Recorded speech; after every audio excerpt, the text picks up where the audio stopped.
Hola, ¿qué tal? ¿Cómo están? Y bienvenidos a esta unidad en la cual vamos a hablar acerca de la redacción de los objetivos y de los resultados de nuestro estudio. Bueno, mi nombre es Sergio Goicochea Lugo y estos son mis potenciales conflictos de interés. Y aquí, como pueden ver ustedes, estos son los 4 grandes temas que vamos a abordar en esta unidad. Primero vamos a ir desde lo básico, viendo una introducción a los diseños de los estudios y a la redacción científica, y luego ya vamos a pasar a redactar el objetivo del estudio y también a redactar los resultados del estudio. Finalmente vamos a hablar un poquito acerca de lo que es el spin en la redacción científica, cómo identificarlo para que esto no nos ocurra. ¿Ok? Entonces vamos con el primer tema de ellos, que es la introducción a los diseños de estudios y redacción científica. Acá está. Entonces vamos con ello, ¿no? Aquí tenemos los temas que vamos a hablar en esta clase, los cuales son 4 también, como ustedes pueden ver, y son los siguientes, ¿no? Primero vamos a ver cuál es el orden al leer y al redactar un estudio, porque son diferentes. Y luego vamos a familiarizarnos con la terminología del uso de algunas variables, ver también la taxonomía de los estudios, y finalmente hablar un poquito acerca de los diseños de estudios primarios y sus características. ¿Ok? Entonces vamos con el primero de esos temas. ¿Qué es lo que ocurre? Que hay distintas formas de tener un orden al momento de leer y cuando redactamos. ¿Qué ocurre cuando leemos un artículo? Pues empezamos leyendo la introducción, también obviamente que contienen los objetivos, luego leemos los métodos, luego leemos los resultados y luego leemos la discusión, ¿no? El formato IMRD que ustedes también ya vieron en los videos previos. Pero ahora, eso es lo que ocurre cuando leemos, pero ¿qué pasa cuando redactamos? ¿Lo hacemos en ese mismo orden? Pues la verdad es que sugerimos que no. Les presentamos este orden de redacción, en el cual primero vamos a redactar los objetivos, luego redactamos los resultados, luego vamos a redactar los métodos, luego la discusión y finalmente la introducción. Ahora ustedes se preguntarán, ¿no? ¿Pero por qué estamos redactando el objetivo y los resultados antes que otras secciones? Y pues todo esto tiene una razón de ser, ¿no? Hay una lógica aquí. ¿Y qué es lo que ocurre? Pues que cuando ustedes hacen su estudio, cuando hacemos un estudio, tenemos muchos resultados que nos parecen pues bastante importantes poder publicarlos y comunicarlos, ¿no? Obviamente nos entusiasma ver todo esto y queremos darlo a conocer. Y al final no sabemos por cuál de ellos decidirnos para reportar, ¿no? Estamos así, ya sin saber qué hacer. Pero ¿qué es lo que ocurre? Que no tenemos que perder de vista algo muy importante, lo cual es el objetivo del estudio. ¿Sí? Debemos concentrarnos en cuál fue el objetivo de nuestro estudio para poder decidir qué se va a reportar en el artículo. Y esa es básicamente la razón, ¿no? Nosotros redactamos estas secciones primero para que no perdamos de vista que los resultados que hay que reportar son aquellos que responden específicamente a nuestro objetivo, ¿no? Al objetivo del estudio. Y como dice pues nuestro amigo Mando, esa es la forma, ¿no? This is the way. Muy bien, ahora que ya hemos visto esto, también vamos a familiarizarnos con la terminología del uso de algunas variables. Y en este caso, pues seguramente ustedes han tenido la oportunidad de escuchar distintos términos para las variables, ¿no? Se usan distintas terminologías para referirnos a estas variables de los estudios. Y aquí simplemente hay que recordar que algunos son sinónimos. Y en este caso, por ejemplo, se le puede decir variable independiente, exposición o intervención. Y también se puede mencionar a la variable dependiente como el desenlace o como el outcome, ¿no? Quizás variable independiente y variable dependiente sea lo que más frecuentemente han ustedes escuchado al momento de que han tenido clases sobre análisis de datos, por ejemplo, ¿no? Y de repente sin tener la oportunidad de llevar algún otro curso de redacción o de lectura crítica han escuchado estos términos, ¿no? Como la exposición o la intervención, el desenlace o el outcome, ¿ok? Pero hay que tener en cuenta esto. Básicamente son sinónimos. Y aquí los dejamos para que los puedan repasar, ¿no?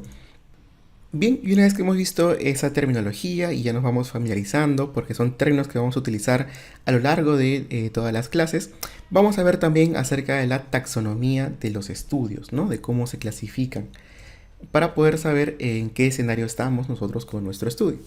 Y hay que tener en cuenta lo siguiente, ¿no? Que los estudios cuantitativos se pueden subdividir en 2 grandes grupos: los estudios primarios y los estudios secundarios, ¿no? Vamos con los estudios primarios. En este caso, los estudios primarios, también para poder entender cuál es la clasificación, hay que hacernos algunas preguntas clave. Y en este caso, para que ustedes puedan identificar, pues, qué tipo de estudio es el que están redactando. En este caso partimos de esta pregunta, de si es que los investigadores planificaron o dieron una intervención, ¿no? En este caso, bueno, ustedes como investigadores, ¿no? ¿Y qué sería esta pregunta? Pues si es que en caso no hubo una intervención por parte del investigador, estamos ante un estudio observacional.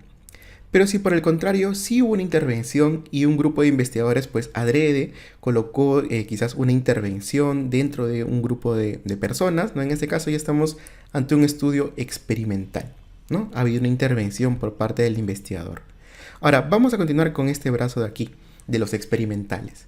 En este caso los estudios experimentales o ensayos también llamados tienen otras formas de clasificación, y para poder saber cuál de estos estamos hay que hacernos también otra pregunta clave, la cual es si es que la asignación ha sido al azar. ¿Qué quiere decir eso? Es la forma en cómo yo le digo a un participante que va a un grupo u a otro. Si es que fue al azar, entonces en este caso yo estoy ante un ensayo clínico aleatorizado. Y estos estudios primarios son los que me dan, digamos, tienen el mayor poder para decirnos si una intervención es eficaz o no. ¿Okay? En caso la asignación no haya sido al azar, no lo he hecho al azar, eso igual sigue siendo un ensayo clínico, pero es un ensayo clínico no aleatorizado, también llamado comúnmente un estudio cuasi experimental. ¿Okay? Ahora vamos con este brazo entonces de los observacionales. En este caso, para los observacionales también hay que hacernos una pregunta clave. Y esto es preguntarnos si es que estamos evaluando relaciones entre variables. En caso no hayamos evaluado una relación entre variables, ese sería un estudio netamente descriptivo, ¿okay? Un estudio observacional descriptivo. En caso sí estemos evaluando relaciones, asociaciones entre variables, hay que hacernos otra pregunta. Y esta pregunta es acerca del tiempo de medición de las variables. ¿Okay? En este caso entonces nos preguntamos eso. Si es que primero se mide la exposición y luego el desenlace, estamos ante un estudio de cohorte. Si la exposición y el desenlace se miden a la vez, estamos ante un estudio transversal. Pero si primero se mide el desenlace y luego se averigua acerca de la exposición, estamos en ese caso ante un estudio caso y control. Ahora quizás ustedes también se pregunten qué pasa con el término de un estudio analítico, ¿no? De repente también lo han escuchado. Y en este caso nosotros hemos preferido no mencionar que estos estudios son entre comillas analíticos porque hay ciertas discrepancias entre autores al hacer esa mención, ya que realmente todos los estudios, así sean descriptivos o evalúen relaciones entre variables, analizan datos, ¿no? Entre comillas son analíticos.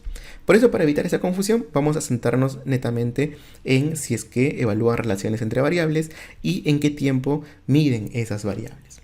¿Ok? Entonces, eso es lo que consta respecto a estudios primarios. Pero también, como les dije, hay que tener en cuenta que existen estudios secundarios. ¿Por qué se llaman secundarios? Pues porque usan como base para mostrar su información estudios primarios. ¿Okay? Concluyen en base a estudios primarios. ¿Y qué tipos de estudios hay dentro de esta clasificación? Pues las ya conocidas revisiones sistemáticas, pero también encontramos otro tipo de estudios como los scoping review o los estudios bibliométricos, ¿no? Entonces nosotros lo que tenemos que hacer es centrarnos en estos diseños básicos, en estos estudios primarios y poder determinar en cuál de esos se encasilla nuestro estudio. Bien, entonces ahora que hemos visto la taxonomía de los estudios, vamos a hablar un poco acerca de los diseños de estos estudios primarios que hemos podido identificar. Y en este punto tenemos estos diseños principales, ¿no? Como pueden ver, el diseño transversal, cohorte, ensayos clínicos, aleatorizados y caso control. Vamos a ver algunas características muy brevemente. Como les dije, hay que centrarnos en una línea temporal pensando que estamos en el hoy. ¿Okay? Entonces, en los diseños transversales lo que se hace es medir la exposición y desenlace al mismo tiempo. En el hoy estoy midiendo ambos. ¿Okay? En este caso se puede hacer, por ejemplo, a través de encuestas, pero ¿qué es lo importante en este punto? Como yo solo estoy midiendo estas variables en un punto del tiempo, solamente podría obtener prevalencias, es decir, saber qué casos existentes hay sobre determinada característica, ¿no? Solamente podría determinar eso, prevalencias. Pero, por ejemplo, los diseños de cohorte son diseños que hacen un seguimiento a los participantes. ¿Y esto cómo lo expresamos? Pues suponiendo que estamos nuevamente en la línea temporal en el hoy, vemos que hoy medimos la exposición, ¿no? Una exposición de interés. Y lo que hacemos es seguir a los participantes durante un determinado tiempo para poder observar cuáles de ellos desarrollan el desenlace. ¿Ok? En este caso, como estamos haciendo un seguimiento y podemos saber quiénes son casos nuevos, aquí podemos obtener nosotros incidencias. ¿Ok? Incidencias del desenlace. Ahora, ¿qué ocurre con los diseños de ensayo clínico aleatorizado? En este caso también son estudios que hacen seguimiento, en eso se asemejan a las cohortes, pero como vimos, aquí hay algunas diferencias con ello. También suponiendo que estamos en el hoy medimos en este caso la intervención. Como ven, hay un cambio de terminología. Para los ensayos se le llama intervención, pero para los cohortes es una exposición. Y lo que se hace aquí es aleatorizar a los participantes, ¿no? En dos grupos, aquellos que reciben la intervención y aquellos que no la reciben. Y igual se les sigue durante un tiempo determinado y se evalúa cuántos de ellos desarrollan el desenlace. ¿Qué quiere decir esto? Que aquí también puedo obtener incidencias, ya que sé quiénes van a ser casos nuevos, ¿no? ¿Y qué pasa con los diseños de caso y control? En este caso también, suponiendo que estamos en el hoy lo que hacemos es medir el desenlace. Le preguntamos a los participantes si tienen o no el desenlace. Y lo que hacemos es preguntarles en el pasado si es que estuvieron expuestos a determinada exposición de interés. En este caso, pues lo que se pueden calcular no son incidencias ni prevalencias, sino odds, ¿sí? Odds del desenlace. Ahora, ¿por qué evaluamos todo esto, no? ¿Por qué estamos hablando de los diseños de los estudios y sus características? Pues es importante porque la forma de redactar y presentar los resultados en un artículo pueden variar dependiendo de estos diseños. Y no se preocupen que durante el transcurso de las clases vamos a ir viendo algunos acápites en la redacción y presentación para estos diseños en particular. Genial, entonces hemos terminado este primer tema de la unidad y luego vamos a ver en el siguiente video, en la siguiente clase, vamos a hablar acerca de la redacción del objetivo del estudio. ¿Ok? Así que, bueno, eleveen su ki para estudiar juntos el próximo tema que ya se va poniendo un poquito más complejo. ¿Ok? Muchas gracias y nos vemos en el otro video.